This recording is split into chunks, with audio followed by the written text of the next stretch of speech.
videoya keçməzdən əvvəl kanala abunə olmağı və videomu bəyənməyi unutmayın. Milli Hidrometeorologiya Xidməti aprelin 23-də gözlənilən hava şəraitini açıqlayıb. Yeni Sabah az xəbər verir ki, sabah Bakıda və Abşeron yarımadasında hava şəraitinin dəyişkən buludlu olacağı, arabir tutulacağı, əsasən yağmursuz keçəcəyi gözlənilir.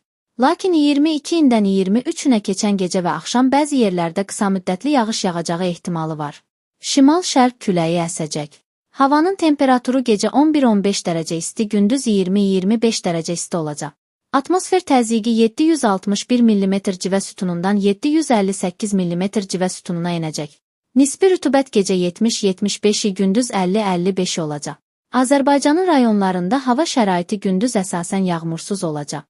Lakin gecə və axşam bəzi yerlərdə arabir yağıntılı olacağı, şimşək çaxacağı gözlənilir. Ayrı-ayrı yerlərdə qısa müddətə intensivləşəcəyi olacağı, dolu düşəcəyi ehtimalı var. Gecə və səhər bəzi yerlərdə arabir duman. Mülayim şərq küləyi əsəcək.